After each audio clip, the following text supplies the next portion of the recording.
Hello friends, आज हम बात करेंगे लंग कैंसर की। सभी जानते हैं कैंसर का सबसे बड़ा रिस्क फैक्टर है स्मोकिंग। कॉज नहीं है, रिस्क फैक्टर है। स्मोकर्स को कैंसर होने का 7 to 10 टाइम्स ज़्यादा रिस्क होता है। नॉन स्मोकर्स को होता है पर कम होता है। अगर स्मोकर को कैंसर हो भी जाए तो भी इसे स्मोकिंग छोड़ देनी चाहिए। इससे लाइफ के प्रोलॉन्गिंग में फ़ायदा मिलता है। सिम्टम, कॉमनेस्ट सिम्टम इसका कफ है। अगर कोई भी कफ 15 दिन तक नहीं ठीक होती है तो आपको अपनी फैमिली फिजिशियन को दिखाना चाहिए। इसमें ट्यूबरक्लोसिस भी हो सकता है, कैंसर भी हो सकता है। वो आपके एक्सरे चेस्ट करा के देखेंगे। अगर उसमें कोई मास या कोई ट्यूमर नजर आता है या डाउट होता है तो फिर वो आपका सीटी स्कैन करा के देखेंगे चेस्ट का। अगर सीटी स्कैन चेस्ट में कोई गांठ या ट्यूमर या कोई शेडो नजर आती है तो फिर वो आपको चेस्ट स्पेशलिस्ट के पास भेजेंगे, जो कि ब्रोंकोस्कोपी से देखेंगे। एक पतली ट्यूब डाल के लंग के उस ट्यूमर वाले हिस्से में से एक पीस लेंगे, जिसे हम बायोप्सी बोलते हैं। उसमें अगर कंफर्म होगा तभी हम कैंसर मानते हैं। अगर ये ट्यूमर ब्रोंकोस्कोपी के रास्ते से दूर है तो हम बाहर से एक सुई डाल के सीटी स्कैन की गाइडेंस में वी कैन डू अ सीटी गाइडेड ट्रू कट बायोप्सी। अगर बायोप्सी में कैंसर कंफर्म हो जाता है तो नेक्स्ट स्टेप स्टेजिंग है। स्टेजिंग हम होल बॉडी पेट स्कैन या सीटी स्कैन से आराम से कर सकते हैं। और हर कैंसर की तरह नॉर्मली इसमें भी 4 स्टेजेस होती हैं। पहली 2 स्टेजेस में ठीक होने के चांसेस बहुत अच्छे होते हैं। थर्ड एंड और हम स्टेज वाइज ट्रीटमेंट हम डिस्कस करते हैं। स्टेज 1 का ट्रीटमेंट मेन सर्जरी है। सर्जरी में लंग के उस अफेक्टेड पार्ट को ट्यूमर को एक मार्जिन के साथ निकाल दिया जाता है। एक सेगमेंट निकालेंगे तो सेगमेंटेक्टमी बोलते हैं। एक वेज निकाल देंगे तो वेज रिसेक्शन बोलते हैं। एक लोब छोटा सा पूरा निकाल देंगे तो लोबेक्टमी बोल देंगे। इसमें कोई रेडियोथेरेपी और कीमोथेरेपी की जरूरत नहीं है। अब हम आते हैं सेकंड स्टेज पे।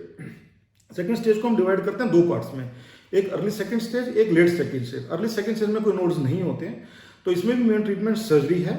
कि इसमें रेडियोथेरेपी दी जा सकती है, परंतु अगर ट्यूमर 4 सेंटीमीटर से बड़ा है तो कीमोथेरेपी की आवश्यकता नहीं है। लेकिन कुछ लोग अगर बायोप्सी में प्रोग्नोस्टिक फैक्टर्स हैं तो कीमोथेरेपी देना चाहते हैं। जो लेट सेकंड स्टेज है जिसमें नोड्स पॉजिटिव है, लोकल हाइलो नोड्स पॉजिटिव है, इसके अंदर मेन ट्रीटमेंट फिर सर्जरी है, परंतु इसमें रेडियोथेरेपी ऐड करने से फायदा होता है। कीमोथेरेपी 4 साइकिल देना अनिवार्य है।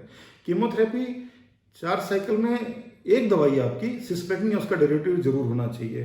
रेडियोथेरेपी इसकी देते हैं, लेकिन अगर मार्जिन पॉजिटिव हो, पॉजिटिव मार्जिन मतलब जहां से ट्यूमर काट के निकाला गया है, अगर वहां तक माइक्रोस्कोपिक डिजीज आ रही है, उसके बियॉन्ड जाने का चांस है, फिर हमें रेडियोथेरेपी ऐड करनी चाहिए। अब हम आते हैं थर्ड स्टेज में। थर्ड स्टेज भी हम 2 पार्ट में डिवाइड करते हैं, अर्ली थर्ड स्टेज और लेट थर्ड स्टेज।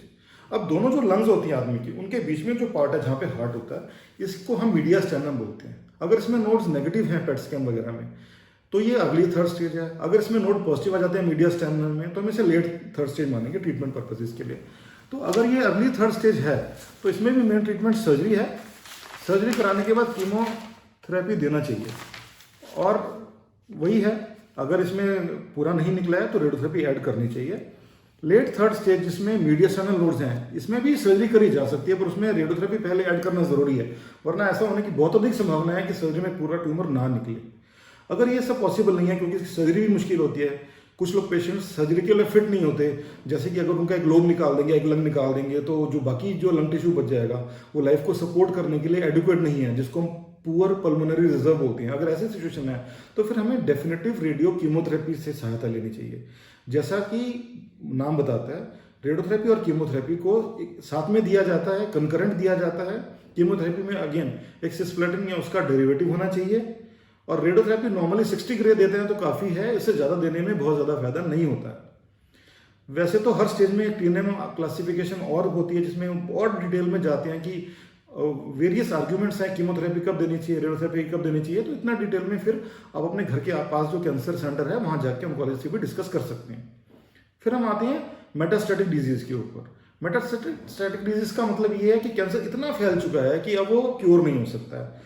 सबको पता है, डॉक्टर को भी पता है, पेशेंट को भी पता है कि अब ये ठीक नहीं होगा। तो हमारा टारगेट क्या है, उस कैंसर को इतने स्मॉल लेवल पे बॉडी में करना कि आपकी क्वालिटी ऑफ लाइफ बनी रहे, आपका सर्वाइवल बना रहे, आप अपनी लाइफ की रिस्पॉन्सिबिलिटीज को पूरा कर सकें और ट्रबल फ्री लाइफ जीत रहे हैं। इसका मेन ट्रीटमेंट का एम ये होता है कि हम कीमोथेरेपी और रेडियोथेरेपी दोनों यूज कर सकते हैं या एक भी यूज कर सकते हैं, परंतु ट्रीटमेंट की वजह से कोई आपको तकलीफ ऐड ना हो, ट्रीटमेंट के साइड इफेक्ट से आपको परेशानी ना हो, इस तरह करना चाहिए और आपको सिर्फ बेनिफिट मिले।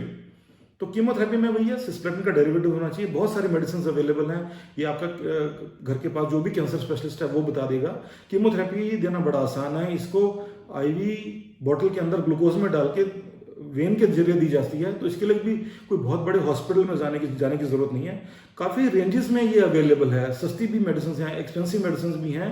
तो ये आप ट्रीटमेंट की जो कॉस्ट है अपने कैंसर स्पेशलिस्ट से डिस्कस कर सकते हैं, वो आपके बजट के हिसाब से भी अच्छा ट्रीटमेंट दे सकते हैं। सिर्फ यहाँ पे मैं कहना चाहूँगा कि कुछ दवाइयाँ जिनको टारगेटेड एजेंट्स बोलते हैं, इनकी तरफ थोड़ा ध्यान देना चाहिए। जब हम बायोप्सी करते हैं जिसमें कैंसर आता है, उनमें से हम स्पेशल मॉलिक्यूलर टेस्टिंग करते हैं, जिसमें कुछ टेस्ट आ जाए, कुछ टारगेट्स हमें मिल जाएं, तो कुछ मेडिसिन हमें स्पेशल फायदा करती हैं। जैसे पहला है EGFR, अगर ये पॉजिटिव आ जाए तो टेबलेट जेफिटिनिब है, टेबलेट एग्लोटिनिब है, इससे हमें फायदा हो सकता है। अगर ALK पॉजिटिव आ जाए तो टेबलेट क्रिजोटिनिब से हमें फायदा होता है। अगर PD1 या PDLI1 पॉजिटिव आए तो हमें कुछ इंजेक्शन है, जैसे पेम्ब्रोलिजुमैब है, इससे फायदा हो सकता है। निवोलुमैब है, अटीजीलिजुमैब है, इन दवाइयों से फायदा हो सकता है। परंतु जो आखिर में 3 दवाइयां बोली हैं थोड़ी एक्सपेंसिव हैं, हर एक आदमी अफोर्ड नहीं कर सकता है।